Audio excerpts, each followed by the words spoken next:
So hello everyone, this is Ashish और आज के इस वीडियो में हम यार क्लास 9 हिंदी के मॉडल पेपर का सॉल्यूशन करने वाले हैं। तो चलो यार टाइम को वेस्ट न करते हुए डायरेक्टली क्वेश्चन पर आते हैं। देखो यहाँ पे पहला खंड ये में क्वेश्चन गद्यांश से रहेगा या कह लो पद्यांश से, दोनों से रहेगा। तो फर्स्ट क्वेश्चन है, इसको पैसेज को पढ़ रहे हैं, इसको समझना ध्यान से क्या क्या दिया है। देखो इसमें दिया है हमारे देश में कई प्रकार के त्योहार मनाए जाते हैं, इनमें से कुछ धर्म से जुड़े होते हैं तो कोई नव वर्ष के आगमन से जुड़े होते हैं, मतलब नया साल आता है उस टाइम हम मनाते हैं। त्योहारों के कारण पूरा वर्ष उमंग से भरा पूरा बना रहता है। नव वर्ष के आगमन के समय तो खेत लहलहाने लगते हैं, उनकी कटाई आरंभ हो जाती है, किसान का मन भी प्रफुल्लित हो जाता है। इसी प्रकार महापुरुषों की याद में मनाए जाने वाले त्योहार हमारे मन को देशभक्ति एवं गौरव की भावना से सराबोर कर देता है। सभी त्योहारों के लक्ष्य एक ही हैं, हम सभी त्योहारों को मिलजुल कर एक कर देते हैं। सभी त्योहारों के लक्ष्य एक ही हैं, हम सभी त्योहारों को मिलजुल कर एक साथ हर्षोल्लास के साथ मनाएं, उनमें निहित अच्छे विचारों को संपूर्ण समाज में फैलाने में मदद करें, जिससे सभी धर्मों के लोगों में एकजुटता की भावना जागृत हो। अब देखो यहाँ से कुछ क्वेश्चन पूछा है, इसको देने का प्रयास करना। पहला है, गद्यांश के अनुसार किसके आगमन के समय खेत लहलहाने लगता है? तो किसके आगमन के समय? नव वर्ष के आगमन के समय। आगे गद्यांश के अनुसार सभी त्योहारों को मिलजुल कर एक साथ कैसे मनाना चाहिए? तो हर्षोल्लास के तहत खुशीपूर्वक मनाना चाहिए। आगे गद्यांश का सर्वाधिक उचित शीर्षक क्या होगा? तो सर्वाधिक उचित शीर्षक हो जाएगा त्योहारों का महत्व। अगला दिया प्रफुल्लित शब्द का पर्यायवाची शब्द। प्रफुल्लित माने क्या होता है? खुश होना, ए नंबर हो जाएगा। आगे देखो दिया है यहाँ पे एक पद्यांश दे करके रखा है कि पक्षी और बादल ये भगवान के डाकिए हैं जो एक महादेश से दूसरे महादेश को जाते हैं। हम तो समझ नहीं पाते मगर उनकी लाई चिट्ठियाँ पेड़ पौधे पानी और पहाड़ बाँचते हैं, मतलब वो लोग समझ लेते हैं। हम सभी केवल यह आंकते हैं कि एक देश की धरती दूसरे देश को सुगंध भेजती है। यहाँ पे देखो पक्षी और बादल को किस रूप में बतलाया गया, तो ये क्या है? एक डाकिए है ना जो संदेशों को पहुंचाता है। आगे एक देश से दूसरे देश कौन जाता है? तो एक देश से दूसरे देश जाता है पक्षी और बादल।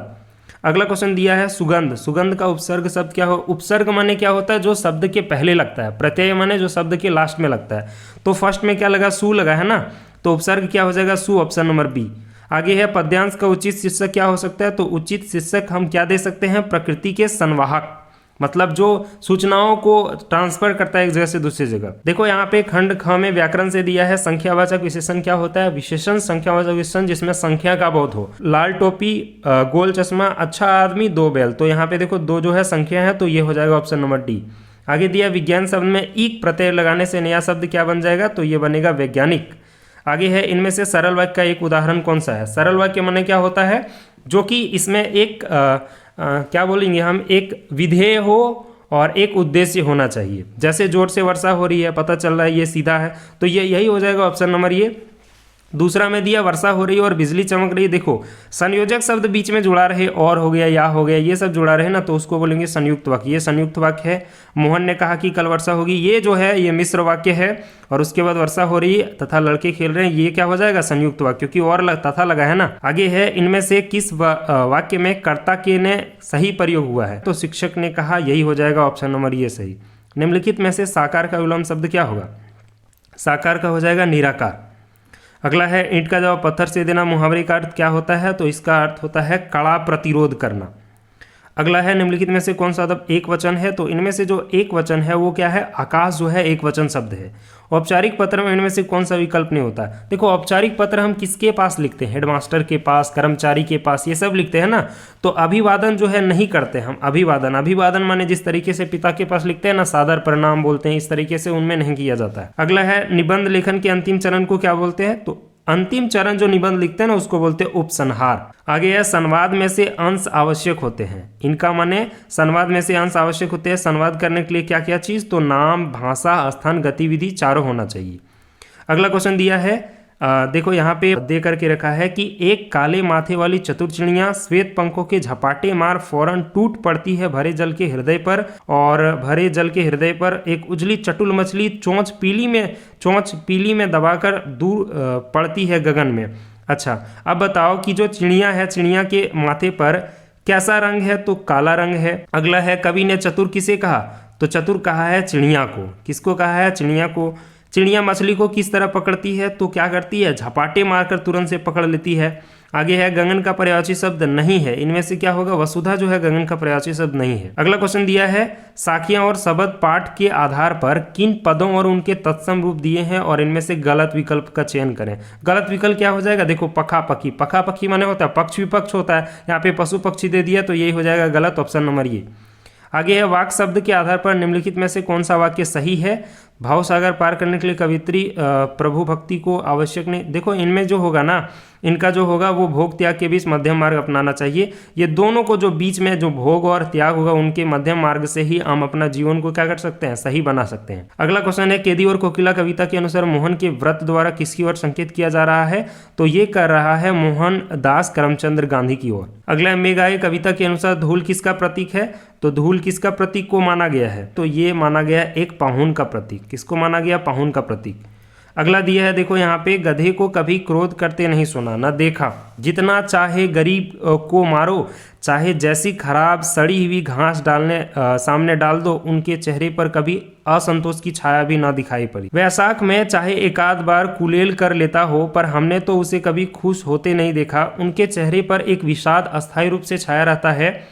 सुख दुख हानि लाभ किसी भी दशा में उसे बदलते नहीं देखा। ऋषि मुनियों के जितने गुण हैं वे सभी उनमें प्रकाष्ठ को पहुंच गए हैं, पर आदमी उसे बेवकूफ़ कहता, सद्गुणों का इतना अनादर कहीं नहीं देखा। मतलब देखो गधे को ऋषि मुनियों से यहाँ पे कंपेयर किया गया क्योंकि वो जो है सहनशील होता है।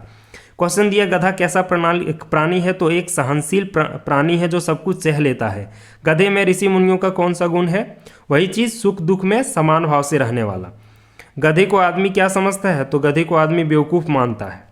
गद्यांश के अनुसार विषाद का अर्थ क्या होता है, विषाद का अर्थ होता है दुख। अगला क्वेश्चन देखो दिया लहासा की और पाठ में लेखक के सहयात्री का नाम क्या था, तो सहयात्री का नाम था सुमति। सांवले सपनों की याद पाठ के अनुसार साइलेंट वैली कहाँ स्थित है, तो ये है केरल में।